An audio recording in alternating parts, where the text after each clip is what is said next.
Good morning to ya! DJ Wonder Chrissy here at Migrant Mayhem.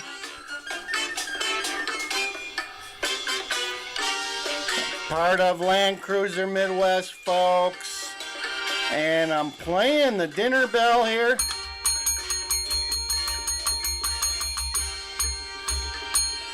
I got some talent here, folks. And the music master, the sound machine here. Yep, the sound machine. Get it on Amazon. Get one for yourself.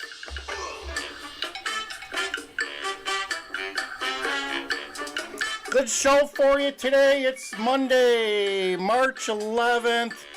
And let's get going. Let me bring the music down.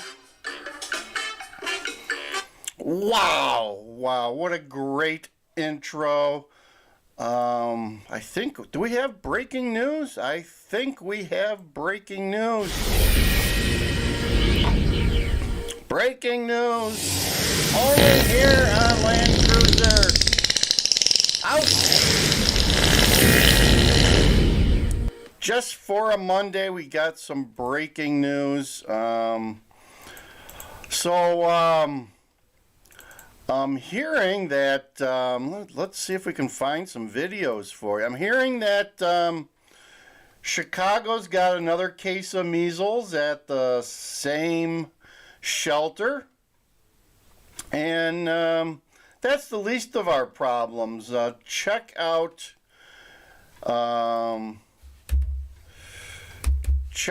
our last night's video where we talked a little bit about the price of gold. Let me get a video going for you here, and we're going to talk a little bit more about what's going on and what's causing problems in the world. So watch the video I did yesterday about prices of gold. Gold's at an all-time high. And in that video I said it's telling us something's going on in the in the world, and I'm not really sure what is causing it. It's probably all the geopolitical chaos that's going on. We've got new happenings in Haiti. I wonder how much the United States has invested in Haiti in the last 20 years. I hate to see what that number is. We'll see if somebody comes up with that. I could probably Google it, but not now. We're gonna go and put a pier. I don't know if they're gonna put like Ferris wheels on it or what in the Middle East, and allow ourselves to be vulnerable and easily accessible by some terrorists, right? The terrorists live there, and actually are underground and have some missiles that would probably blow up a pier and a Ferris wheel. So I don't know. I heard the government just let a boat head over there to start doing some work, and I don't know. It just seems crazy. Seems crazy, misguided, and it's causing things to go wacky. Oh, and then there's March 11th. That's today. The program, the program that the banks have been using for the past year to get cash for their bonds is being terminated. No more easy money for banks. So let's see what happens to the banks in the next couple of weeks here when they need money. I guess they got to figure out where to find it. So that by itself should cause havoc in the banking industry. I see the stock market is scheduled to be down already 100 points. It's still got another hour before it opens, but it's Dow futures are down, and actually gold is down, which I don't understand. But let's watch this video here where it talks about what's going on in Haiti, and Anthony Blinken is heading the president of Haiti actually fled. He fled. I believe he's in Jamaica. Anthony Blinken is going to meet him today in Jamaica and have some good coffee. Yaman, yaman. Alarm for Haiti. The U.S. military overnight airlifted non-essential embassy personnel. Yeah, we're airlifting. It seems to be something we do under Joe Bergen. We leave our embassies in various world. I think this is the fifth embassy we've pulled people out of. I guess we haven't totally abandoned it yet, but it may be coming soon. Out of the country, it's the latest sign of trouble as the Caribbean nation descends into gang control. CBS's Christian Benavides. Yeah, and let's just say Haiti's a third world country, even after all the billions of dollars. I'll just go out on a limb and say we've invested at least $1 billion into Haiti in the last 20 years. There's a lot of videos and tours that people have done in Haiti, and it doesn't look like a nice place to visit. I'm not even sure you can as a U.S. citizen, or would you want to, but let's go on with this video. This has the latest. Notice this guy's in Miami. A state of emergency that was supposed to last 3 days has been extended until at least the end of the month as powerful gangs try to overtake. End of the month? That's like 20 days. It was supposed to be 3 days. Now they're extending the crisis to the end of the month. Okay. Haiti's government. A woman shot in the leg by a stray bullet, begging for help in Port-au-Prince. It's part of the ongoing chaos as government forces engage in bloody street battles with gangs. They came with big guns, this Haitian says. We can't defend ourselves. Last week, gangs orchestrated a mass prison break, with the new ranks coordinating takeovers of hospitals and seaports. International flights canceled after they tried to take the airport. The UN estimates they forced 15,000 people from their homes. Miami Herald reporter Jacqueline Charles broke the story of the U.S. evacuating non-essential embassy staff and fortifying its compound in Port-au-Prince with Marines. The U.S. Embassy is actually located in a crossroads of about 3 powerful gangs. I mean, the country is at near collapse. Gangs have filled a power void left by the assassination of the president in 2021. Prime Minister Ariel Henry was appointed, not popular, and is facing calls to resign. He's in Puerto Rico, unable to return home after traveling to Kenya to push for a UN-backed police force. U.S. Representative Sheila Shafil represents a community in South Florida with a large Haitian-American population. It's terrifying every single day. So it's time that the international community steps in and actually helps Haiti. The Haitian gang leader who organized the uprising has warned there will be a civil war that will, quote, end in genocide if Henry doesn't step down. Jamaica Caribbean leaders have organized an emergency meeting on Monday in Jamaica, inviting officials from the U.S., France, and the United Nations. Well, Christian Benavides, thank you for that reporting. So, yeah, if I were a betting man, I don't even know much about Haiti, but I know how Joe Bergen works, and it's not from a center of power. I would think that this dude, this installed president, will be stepping down. I suspect that's the case, and I'm not sure that's going to solve anything. No, it's just going to cause more civil unrest and allow the warring factions to figure out who wants to take over that part of the island. Getting kind of crazy in the Caribbean, and I know a lot of these Haitians, although I haven't heard lately, but there for a while they were flowing into the United States left and right. There had to have been some type of pipeline. They were just coming like water, and finally they started shipping them back, but it kind of stopped them from coming. But we may see some more illegals coming through Mexico as this unfolds. So there you go. I also a lot going on in Denver. Denver's looking for money or people to give them money about our apartments. They're looking for some apartments that people want to rent out. You know, so they're a little bit ahead of Chicago. They've closed down four different shelters. So it's evolving in Denver. And I thought they got some snow. So you're gonna see a lot of weird stuff happen. Here we go. Let's play this News Nation, where Denver wants landlords to rent to migrants. Go figure, yeah? I wonder if you'll ever get all your money on that. The migrant crisis is adding a strain to the city financially.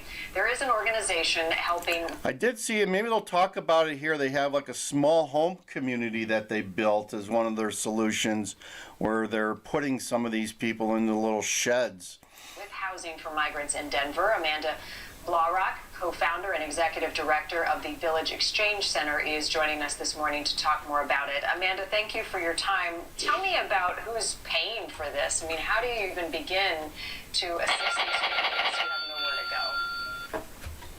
Sure. So we're working with the city and county of Denver and the state of Colorado on. In short, it's the taxpayers, whether it's federal money, state money, city or county, it's coming out of the taxpayers' funds. Programs to do case management and work with individuals to be released from shelter and be put into permanent housing. So are we talking about families who have a second home or a VRBO, Airbnb, a landlord who might have extra space? Where are the opportunities for housing in Denver that you all are looking to? Since Colorado and the city of Denver has been working so strategically on housing the unhoused right now, there is a large shortage of affordable housing. So we're looking. Go figure. Shortage of affordable housing. That's been that way for 20 years, folks, everywhere. At landlords in large buildings, looking to some of the housing authorities and trying to find individual owners that might be willing to rent their space. With a grant that we have from the state of Colorado under the Office of New American. We talked about this a couple videos too. You're going to see a lot of grants.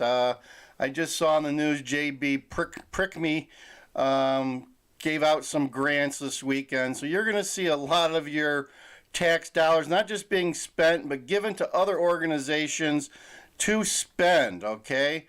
Like Catholic Charities. You're seeing a lot of Catholics who are fed up with Catholic Charities, if you can believe that.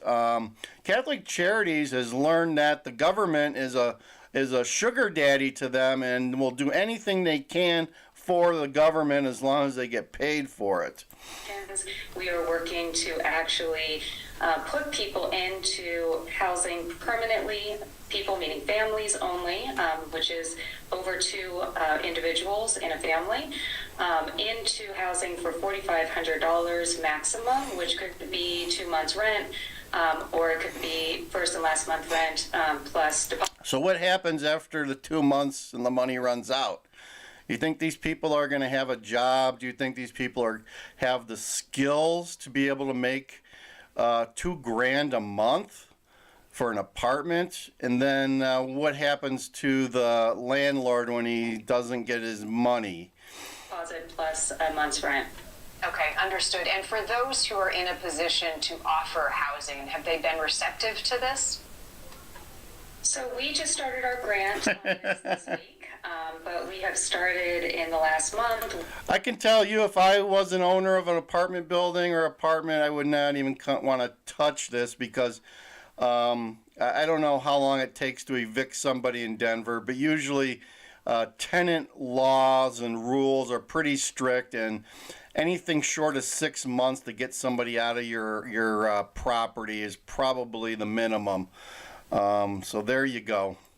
Working on seeing who would be available, and yes, we see some receptivity, but there's some difficulty. People are looking at to do a background check, and again, these are new arrivals, so background check wouldn't show very much in the United States. So I think that there is a receptivity to housing new immigrants, but it's still very difficult because of the job crisis as well.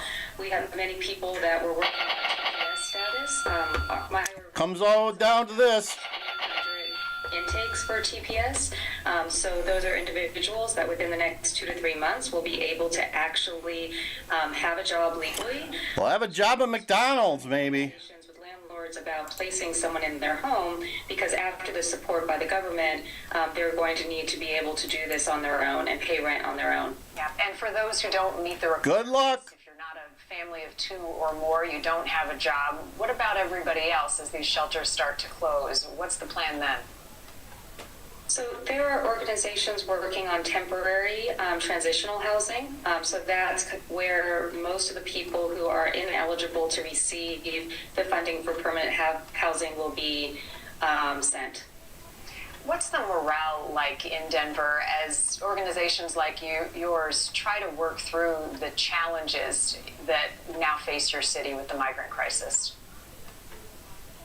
So it's difficult. I mean, just speaking for my organization, we're seeing up to 3,000 individuals, about 650 families per week. That's a lot of people coming in to our organization for food. We have a vaccination clinic, and we do wraparound services. So it is difficult. I hope they're vaccinating for measles there. Yeah, Chicago learned a lesson, big lesson.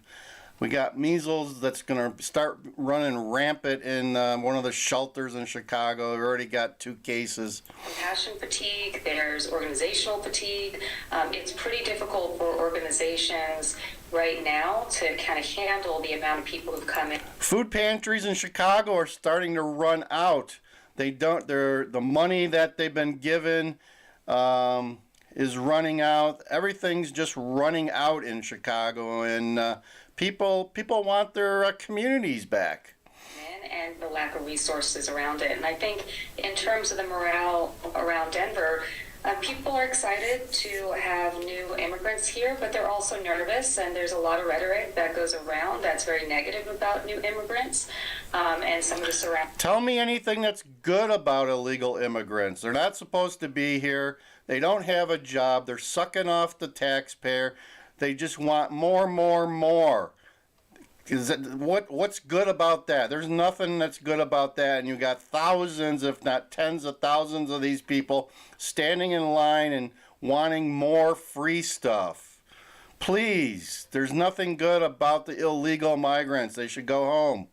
Surrounding cities have not received the new immigrants in a welcoming manner, so it's been a more complicated issue for Colorado. Welcome to reality. Welcome to the United States. We need to enforce our border. Thank you for watching. Go to that lady, she's I don't know.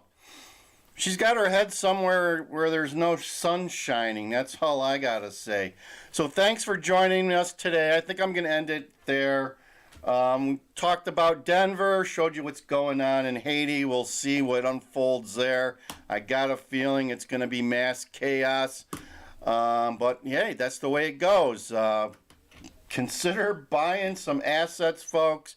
Get yourself some precious metals. We'll see what gold does today, but look for it to continue its climb. It's climbing big time, folks. After the end of February, it just shot up and it keeps going. So we'll be watching that today here from the Casa. It's supposed to be like in the mid-50s here today. The sun is starting to shine. It's 8 o'clock. We're looking for the stock market to open up in another half hour. So thank you. Like, share, subscribe. DJ Wonder Chrissy, Land Cruiser Midwest, over and out. Thank you.